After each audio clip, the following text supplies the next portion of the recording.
Why does he shut down and doesn't want to touch you? Ladies, ladies, ladies.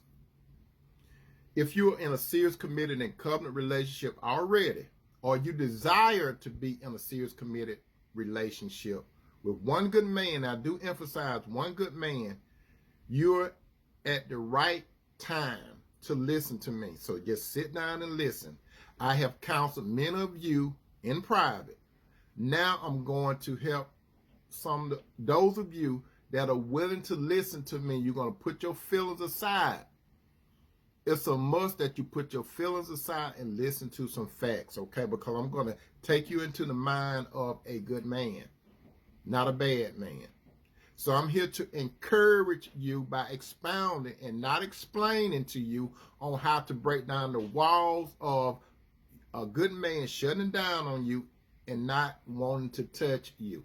Because those are two main issues that women come to me about. Now, if you are a proud and independent woman, this is not for you because you have all the answers. I don't want to talk to you. I don't want to see none of your comments. You need to go somewhere else. I'm talking for those that are willing to listen to me because I'm here to help. P.S. You should never have to call yourself a strong, independent woman because a good man already recognizes your strengths. Now, I'm going to break this up into two parts. Why does he shut down? You see, communication is a two-way street. You have a sender and a receiver. Both parties, the sender and receiver, have to respect one another. Meaning it's a key thing. You have to listen. Listen, listen, listen. You don't listen to respond. You listen to understand where that person is coming from. But you have to do it in a respectful way when it's your turn. You have the sender and a receiver, and it's interchangeable, okay? You have to do it with respect. Now, what causes him to shut down? Number one, you interrupt the man while he's talking. He may have listened to everything that you had to say, but when it's his turn, you interrupt him constantly. That shuts a good man down. Number two, you talk to him as if he's a little boy. 3, you belittle him and call him names. 4, you hit him below the belt. You may want to hurt him because he said something that stung you in a truthful way. He was not trying to hurt you, but you got all emotional. So you may try to hit him below the belt and say something like man up and you got a little package down in your pants. I'm just being real how some women talk to men.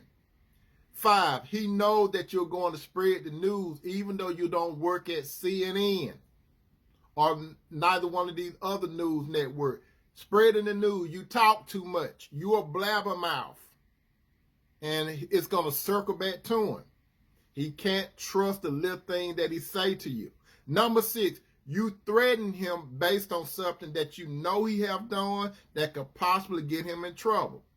And you threaten him all the time, and so he pulls back. 7, you tune him out by your body language. Like when you say, talk to the hand and all that other disrespectful things. Now, why he isn't touching you any longer? Keep in mind, I'm referring to a good man. You see, the first thing most women think is the man is impotent. And the second thing most women think that the man has a woman on the side. Which may be true, but not in all cases. However, it can be other reasons to consider. Like number 1, you are too passive. What do I mean? There are certain things that the man like if you're in a serious, committed, and covenant relationship, but you're not willing to do. He do those things that turn you on, but you have taboos about certain things he want to do. And you feel like you have to go to your preacher and get requirements what you should do in the privacy of your bedroom. If you're married to a man, you can't be passive. Don't you know that your man wants to feel like he's wanted too? And if he's doing certain things to you, you should be willing to do certain things to him. Because majority of you that I'm talking to, before you got married, you were doing all kinds of things, like hanging from the chandelier and doing double backward cartwheels.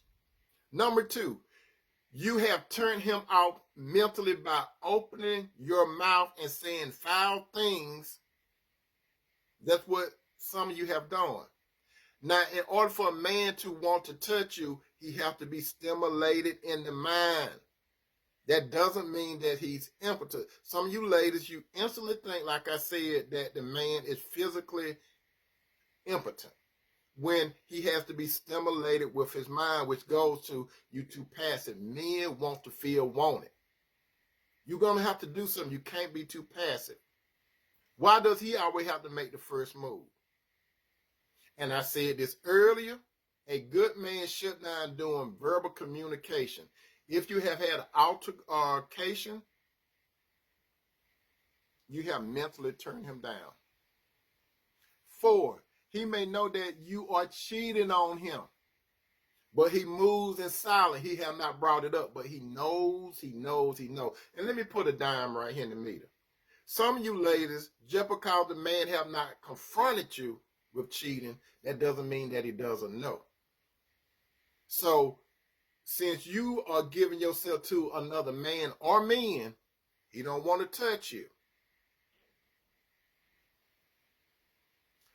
5, you appear to make too many excuses. For example, you say things like you got a headache, making all kinds of excuses, so he just give up. He don't want to touch you anymore. 6, porn. Now, the man may have an addiction to porn. That's something that he got to work on, and he got to pray to God to deliver it from him. So some men, they have a problem with porn. 7, he needs to go to his physician due to being physically impotent. Brothers, as it is written in the book of Amos, chapter 3:3, and sisters, how can two walk together except they be in agreement? This is for the communication part. You have to walk in agreement. As it is written in the book of 1 Corinthians chapter 7, 4-5, the wife does not have authority over her body, but must yield it to her husband. In the same way, the husband does not have authority over his own body, but yield it to his wife. Do not deprive each other sexual relationship unless you both agree to refrain from sexual intimacy for a limited time so you can give yourself more completely to prayer. Afterwards, you should come together again so that Satan won't be able to tempt you because of your lack of self-control. So, brothers, I'm telling you this. If you're in a serious committed and covenant relationship, whatever problem you have, you need to resolve it with your wife. And sister, if you're having a problem with your man, you need to resolve it. And that will knock down the walls of a man shutting down, verbally not wanting to talk to you, and it should shut down the man not willing to touch you. Remember this, believe this, say la vie, and amen.